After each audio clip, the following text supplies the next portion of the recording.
தான் பேத்தி வயசு இருக்க ஒரு பொண்ணை ஒரு பல தோட்டத்துக்குள்ள கூட்டிட்டு போய் பாலியல் வன்கொடுமை பண்ணியிருக்கான் ஒரு காம பிசாசு. கடைசியில் அவனுக்கு என்ன ஆச்சு தெரியுமா? வீடியோ ஃபுல்லா பாருங்க. ஆந்திர மாநிலம் காக்கிநாடா மாவட்டத்தில் இருக்க ஒரு கவர்மெண்ட் ஸ்கூல்ல 13 வயசான ஒரு பொண்ணு 8th ஸ்டாண்டர்ட் படிச்சுட்டு வராங்க. கடந்த அக்டோபர் 21 அந்த பொண்ணு படிக்கிற ஸ்கூலுக்கு 62 வயசான நாராயணராவ் அப்படிங்கிற ஒருத்தன் போய், நான் அந்த பொண்ணோட தாத்தா தான், அந்த பொண்ணுக்கு உடம்பு சரியில்லை, ஸோ ஹாஸ்பிட்டல் கூட்டிட்டு போனோம் அப்படின்னு சொல்லி அங்க இருக்க டீச்சர்ஸை நம்ப வச்சு அந்த பொண்ணை கூட்டிட்டு அங்க இருந்து கிளம்புறான். அந்த பொண்ணுக்குமே இந்த நாராயணராவை நல்லாவே தெரியும் அப்படிங்கறதுனால அவன் கூட கிளம்பி போறாங்க.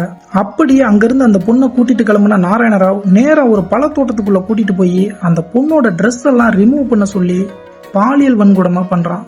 அந்த நேரம் பார்த்து அங்க வந்து அந்த தோட்டத்தோட உரிமையாளர், நீங்க யாரு, இங்க என்ன பண்றீங்க, ஏன் அந்த பொண்ணோட ட்ரெஸ் எல்லாம் ரிமூவ் ஆயிருக்கு அப்படின்னு சொல்லி கேட்டதுக்கு, உன்னால முடிஞ்சதை பண்ணிக்கோ அப்படின்னு சொல்லிட்டு இந்த நாராயணராவ் ரொம்பவே தெனாவட்டா பதில் சொல்லியிருக்கான். அது மட்டும் இல்லாம அந்த தோட்ட உரிமையாளர் அந்த பொண்ணை மீட்டு அவங்க பேரண்ட்ஸ் கிட்டையும் ஒப்படைச்சிருக்காரு. ஸோ நடந்த எல்லா விஷயத்தையுமே ஒரு வீடியோவை ரெக்கார்ட் பண்ணி வச்சிருந்த அந்த தோட்ட உரிமையாளர் அடுத்த நாள் அந்த வீடியோவை சோசியல் மீடியாலையும் போஸ்ட் பண்றாரு. அந்த வீடியோ பயங்கரமா வைரலும் ஆகுது. அந்த வீடியோவை பார்த்த போலீஸும் யாருமே கம்ப்ளைண்ட் கொடுக்கலனாலும் அந்த வீடியோவையே ஒரு ஆதாரமா எடுத்துக்கிட்டு இந்த நாராயணராவ் மேல கேஸ் ஃபைல் பண்ணி அரெஸ்டும் பண்றாங்க.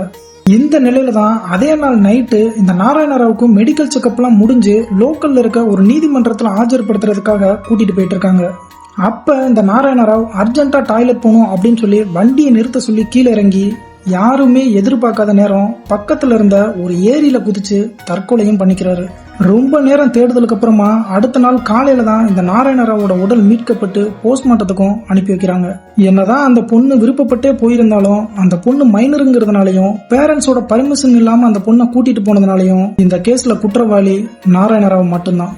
இந்த உலகத்துல இருக்க எல்லா உயிர்களுக்குமே காமம் அப்படிங்கிற ஒரு விஷயம் இருக்கத்தான் செய்யும். அந்த காமம் நம்ம கண்ட்ரோல்ல இருக்க வரைக்கும் யாருக்கும் எந்த பாதிப்பும் இல்லை. அதுவே அந்த காமத்தோட கண்ட்ரோல்ல நம்ம போயிட்டோம் அப்படின்னா இந்த மாதிரி பிரச்சனைகள்லாம் வரத்தான் செய்யும். இதை பத்தின உங்களோட கருத்தை மறக்காம கமெண்ட்ல சொல்லுங்க.